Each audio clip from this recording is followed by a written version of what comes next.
Hello guys, welcome back to my channel learning with Komal. तो guys आज हम GST के एमसीक्यू करने वाले हैं। बेसिकली आज मैं आपका टेस्ट लेने वाली हूँ, ठीक है। तो काफ़ी सारे मैंने पहले जीएसटी के एमसीक्यू अपलोड करे हैं चैनल पर वीडियोस, तो आई एम श्योर आपने देखी होंगी, आपने वॉच की होंगी, आपने पढ़ाई करी होगी। तो आज ज़रा मैं आपका टेस्ट ले लेती हूँ। तो मैं आपको बता दूँ, रजिस्ट्रेशन चैप्टर के एमसीक्यू आज मैं कराने वाली हूँ, ठीक है। तो स्टार्ट करने से पहले अगर आप चैनल पर न्यू हैं तो गाइस जल्दी से चैनल को सब्सक्राइब कर दीजिए, साथ ही साथ बेल आइकन जरूर प्रेस कीजिएगा, क्योंकि ऐसी ही हेल्पफुल वीडियोस आपको मेरे चैनल पर मिलती रहेगी, ठीक है। और वीडियो को स्टार्ट करने से पहले एक लाइक कर दीजिए। चलिए शुरू करते हैं। तो गाइस सबसे पहले क्वेश्चन है आपके लिए, if turnover of the person exceeds the threshold limit dash is the mandatory requirement. अगर किसी भी पर्सन की जो बिजनेस कर रहा है, अगर उसकी जो टर्नओवर है, ठीक है, वो थ्रेशहोल्ड लिमिट से ज्यादा हो जाती है, ठीक है, तो dash is the mandatory requirement, यानी कि क्या कराना जो है जरूरी हो जाएगा, मैंडेटरी हो जाएगा। तो इसका आंसर है हमारा रजिस्ट्रेशन, ठीक है। रजिस्ट्रेशन जो है वो कराना जरूरी हो जाएगा। अब what are the 3 types of registration. अब जैसा कि मैं आपको बता दूं, 3 टाइप्स ऑफ रजिस्ट्रेशन होते हैं। तो कौन कौन से टाइप के होते हैं वो? पहला जो होता है वो हमारा होता है mandatory registration, second voluntary registration, third registration by department. तो 3 टाइप के हमारे रजिस्ट्रेशन हो गए, मैंडेटरी, वॉल्यूंटरी और रजिस्ट्रेशन बाय डिपार्टमेंट, ठीक है। Now question number 3, every supplier shall liable to be registered in the state union territory from where he makes a taxable supply of goods and services or both if his aggregate turnover in a financial year exceeds the threshold limit of dash। मतलब every supplier, जो भी supplier है, shall be liable to be registered, उसको liable, अगर वो liable हो जाता है रजिस्ट्रेशन के लिए, ठीक है, shall be liable to be registered in the state UT from where he makes a taxable supply. जहां पर भी वो, चाहे वो यूनियन टेरिटरी में रह रहा है, चाहे वो किसी स्टेट में रह रहा है, ठीक है, वहां पे अगर वो गुड्स एंड सर्विसेज की टैक्सेबल सप्लाई करता है या फिर दोनों, ठीक है, इफ हिज एग्रीगेट टर्नओवर, और जो उसका एग्रीगेट टर्नओवर है, ठीक है, टोटल जो भी टर्नओवर है एक फाइनेंशियल ईयर में थ्रेशहोल्ड लिमिट को एक्सीड कर जाता है, यानी कि क्रॉस कर जाता है। तो बेसिकली यहाँ पे थ्रेशहोल्ड लिमिट पूछी गई है हमसे कि वो थ्रेशहोल्ड लिमिट क्या है।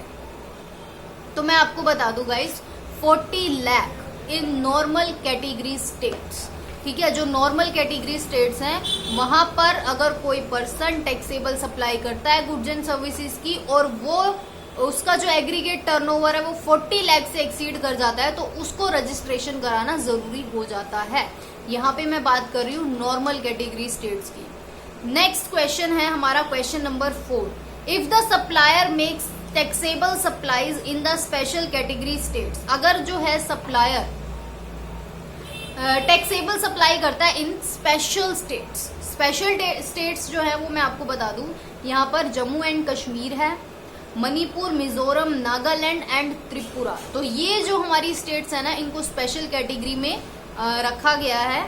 और यहाँ पे बात कर रहे हैं आप थ्रेशहोल्ड लिमिट, यहाँ के लिए क्या थ्रेशहोल्ड लिमिट है। अगर कोई पर्सन यहाँ इन स्टेट्स में टैक्सेबल सप्लाई कर रहा है गुड्स एंड सर्विसेज की, तो थ्रेशहोल्ड लिमिट जो है वो है 10 लाख की, ठीक है, 10 लाख। अगर कोई पर्सन जो है 10 लाख से उसकी एग्रीगेट टर्नओवर एक्सीड कर जाती है तो उसको रजिस्ट्रेशन कराना जरूरी होता है। Now question number 5, every person who on the day immediately preceding the July 1, 2017 is registered और holds a license under an earlier law, excise, state, VAT, service tax shall be liable to be dash under the GST with effect from जुलाई 1, 2017। तो यहाँ इस question में हमसे basically ये बोला जा रहा है कि कोई पर्सन जो है ना, अब देखो जीएसटी कब आया, जुलाई 2017 में आया, ठीक है। तो उससे पहले भी लोग टैक्स भरते थे, ठीक है, पहले जो था ये सब था, वैट हो गया हमारा, है ना, और मतलब अर्लियर जो भी टैक्स सिस्टम था उसमें वो रजिस्टर्ड थे, उसका उनको लाइसेंस मिला हुआ था। अब जब जीएसटी आया तो जीएसटी आने के बाद क्या उनके लिए जरूरी हो गया? तो इसका आंसर है रजिस्ट्रेशन कराना। तो जैसे कि मैं आपको बता दूं, shall be liable to be registered under the GST with effect from July 1, 2017। मतलब उनके पास पहले से लाइसेंस था, ठीक है, जब वो अर्लियर जो भी टैक्स सिस्टम था उसमें टैक्स पे कर रहे थे जो भी था, लेकिन जब जीएसटी आया तो जीएसटी में रजिस्ट्रेशन कराना भी उनके लिए जरूरी है। अब हमारा आता है question number 6, time limit to apply for registration generally. अब रजिस्ट्रेशन के लिए अप्लाई करने के लिए ना टाइम लिमिट की बात हो रही है यहाँ पर।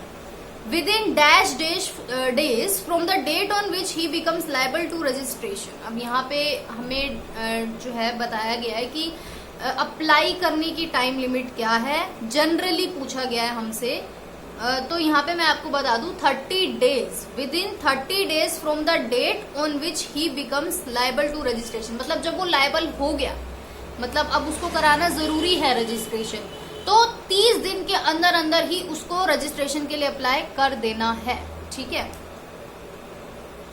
नाउ अब हमारा आता है question number 7, a casual taxable person. अब यहाँ पे बात हो रही है अ कैजुअल टैक्सेबल पर्सन और a non resident taxable person, ठीक है। Non resident taxable person shall apply for registration at least dash days prior to the commencement of business. For example, कोई भी नॉन रेजिडेंट टैक्सेबल पर्सन है, ठीक है, अगर उसको जो है यहाँ पे बोला गया है कि वो अप्लाई जो है करेगा रजिस्ट्रेशन के लिए prior to the commencement of business. कोई भी उसने बिजनेस स्टार्ट किया, कमेंस किया, तो प्रायर यानी कि पहले बिजनेस स्टार्ट करने के 5 दिन पहले ही उसको अप्लाई करना पड़ेगा रजिस्ट्रेशन के लिए जीएसटी में। तो इसका आंसर है 5 डेज, ठीक है। नाउ हमारा आता है question number 8, the person is not liable for registration if he is engaged exclusively in the business of supplying goods and services that are either not liable to tax और are dash from tax under the GST law. अब यहाँ पे हमसे ये बोला गया है कि the person is not liable for registration, यानी कि जो पर्सन है वो रजिस्ट्रेशन के लिए लायबल नहीं होगा अगर जो है वो if he is engaged exclusively in the business of supplying goods and services that are either not liable to tax। मतलब वो ऐसे goods and services की सप्लाई कर रहा है जो टैक्स लाइबिलिटी मतलब टैक्स के अंडर नहीं आएगी, मतलब उसको जो है टैक्स पे नहीं करना पड़ेगा, either not liable to tax और are dash from tax under the GST law. अब जीएसटी लॉ से क्या वो होगा? तो इसका आंसर है होली एग्जेम्प्ट। मतलब ऐसे गुड्स एंड सर्विसेज जो या तो एग्जेम्प्ट है जीएसटी लॉ के अंडर, मतलब उन पर टैक्स नहीं लगेगा। अगर वो पर्सन उन गुड्स एंड सर्विसेज की टैक्सेबल मतलब सप्लाई करता है तो उसको जो है रजिस्ट्रेशन कराना जो है जरूरी नहीं है। The person is not liable for registration, ठीक है। अब आता है हमारा question number 9, any person who is not liable to obtain registration mandatorily may register dash. मतलब कोई भी पर्सन है अगर वो मैंडेटरीली रजिस्ट्रेशन के लिए लायबल नहीं है, यानी कि मतलब जरूरी नहीं है उसको रजिस्ट्रेशन कराना, लेकिन अगर वो कराना चाहता है मे रजिस्टर डैश, तो इसका आंसर है वॉल्यूंटरीली। वॉल्यूंटरीली यानी कि अपनी स्वयं इच्छा से अगर वो कराना चाहता है, ठीक है, करा सकता है। अब हमारा आता है question number 10, the dash shall be effective from the date of the order of grant of registration.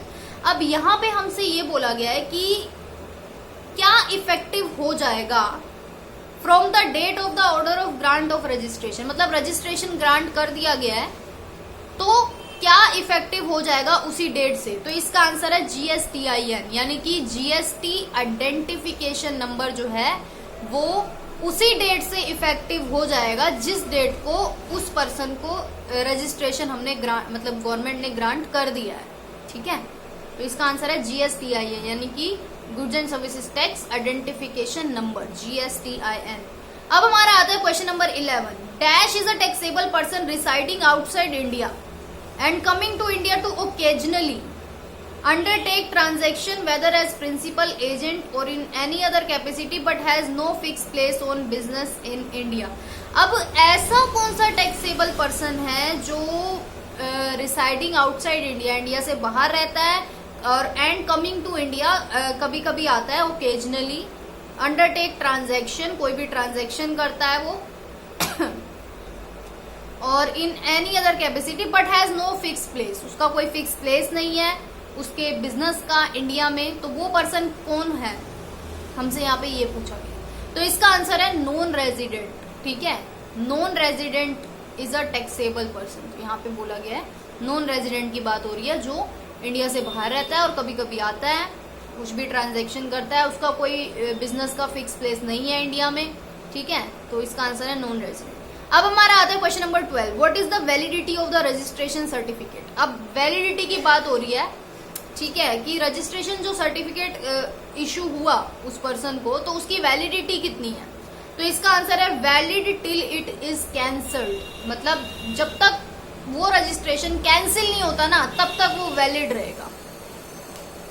अब आता है हमारा question number 13, a person having dash business verticals, a person having dash business verticals in a state dash obtain a separate registration for each business vertical। अब इसका answer है कि पहला यहाँ पे 2 डैश हमसे बोले गए हैं, तो a person having dash business vertical, इसका आंसर है multiple business verticals in a state dash obtain a separate registration for each business vertical, यानी कि दूसरे डैश का आंसर है मे obtain a separate registration। तो अब इस क्वेश्चन का मैं आपको मतलब समझा दूं कि अगर एक पर्सन के मल्टीपल बिजनेस वर्टिकल्स है, यानी कि काफी सारे बिजनेस वर्टिकल्स हैं, तो मतलब एक ही स्टेट में, ठीक है, एक ही स्टेट में उसके काफी सारे जो है बिजनेस वर्टिकल्स हैं मल्टीपल, तो वो जो है may obtain a separate registration for each business vertical, मतलब अपने अलग अलग बिजनेस वर्टिकल्स का वो अलग अलग जो है सेपरेट रजिस्ट्रेशन भी जो है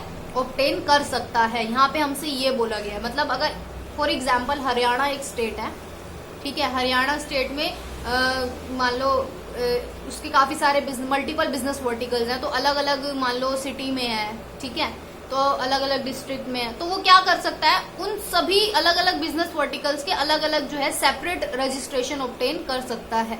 ठीक है, अब आता है हमारा question number 14, can the registration certificate be downloaded from the GSTN portal. अब यहाँ पे हमें ये बोला गया है कि जो रजिस्ट्रेशन सर्टिफिकेट है क्या वो हम जीएसटीएन पोर्टल में से डाउनलोड कर सकते हैं। इसका आंसर यस है।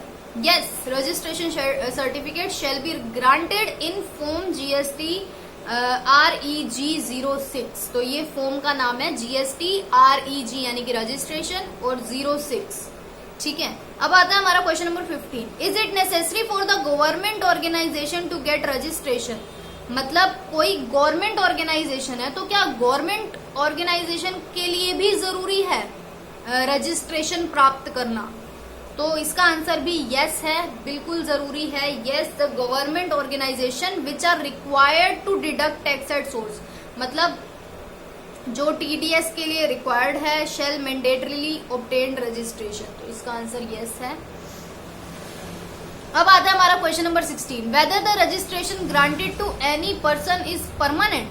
कि मान लो किसी पर्सन को रजिस्ट्रेशन ग्रांट किया गया, ठीक है, रजिस्ट्रेशन दिया गया, तो क्या वो जो रजिस्ट्रेशन है वो परमानेंट है। तो इसका आंसर भी यस है। Yes, the registration once granted to any person, एक बार रजिस्ट्रेशन किसी को ग्रांट कर दिया गया तो वो परमानेंट रहेगा, except for non resident taxable person. यहाँ पे हमसे ये भी बोल दिया गया कि नॉन रेजिडेंट पर्सन के अलावा, ठीक है, मतलब नॉन रेजिडेंट के लिए परमानेंट नहीं है रजिस्ट्रेशन जो ग्रांट किया गया, बाकी जो है सबके लिए है।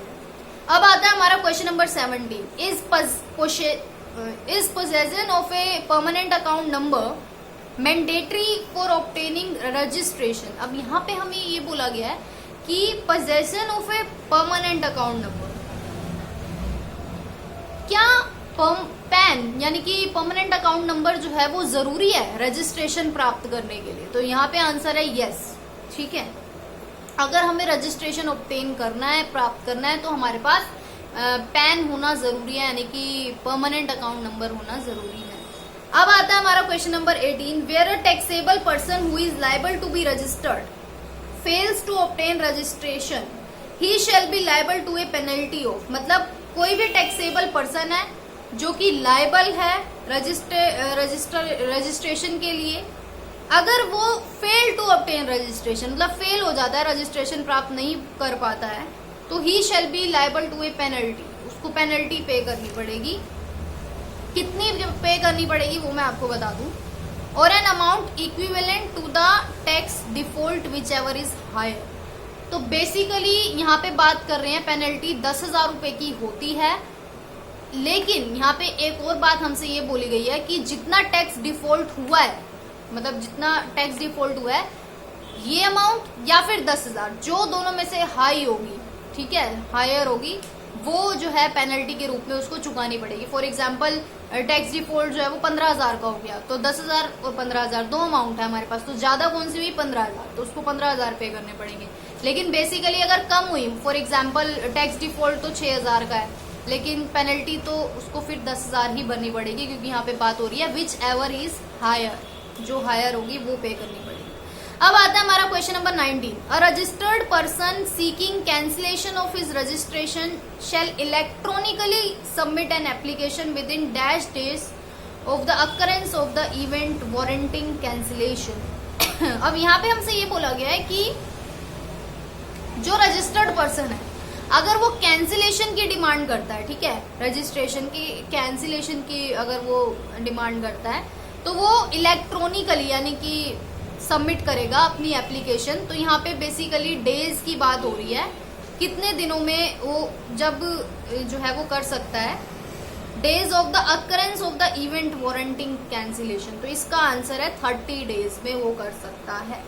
अब आता है हमारा last question, question number 20, no application for cancellation of registration shall be considered in case of a taxable person who has registered dash before the expiry of a period of 1 year from the effective date of registration. अब यहाँ पे हमसे ये बोला गया है कि no application for cancellation of registration shall be consider, मतलब उस एप्लीकेशन को कंसीडर नहीं किया जाएगा, मतलब कैंसिलेशन फॉर रजिस्ट्रेशन की जो वो एप्लीकेशन को कंसीडर नहीं किया जाएगा, who has registered dash before the expiry of a period of 1 year from the effective date of registration, मतलब हु हैज रजिस्टर्ड डैश। तो यहाँ पे डैश का आंसर है वॉलंटरीली, मतलब अपनी स्वयं इच्छा से उसने रजिस्ट्रेशन लिया, ठीक है। तो यहाँ पे 1 साल तक उसको रजिस्ट्रेशन कराना जरूरी रहेगा, वो 1 साल तक डिमांड नहीं कर सकता कैंसिलेशन की, ठीक है, अगर उसने वॉलंटरी कराया रजिस्ट्रेशन। फॉर एग्जाम्पल मैं अगर वॉलंटरी रजिस्ट्रेशन करवाती हूँ और मेरे को मिल जाता है रजिस्ट्रेशन, लेकिन मैं क्या कहती हूँ 1 साल भी नहीं हुआ और मैं कहने लगी चलो भाई मैं ना कैंसिल करा देती हूँ रजिस्ट्रेशन अपना, तो ये वाली एप्लीकेशन जो है वो नहीं कंसीडर होगी, कम से कम आपको 1 साल तक जो है रजिस्ट्रेशन जो है वो रहेगा। आई होप वीडियो पसंद आई होगी, लाइक ज़रूर कीजिएगा और चैनल को सब्सक्राइब ज़रूर करें और कमेंट करके मुझे ज़रूर बताएं वीडियो कैसी लगी। Thank you so much.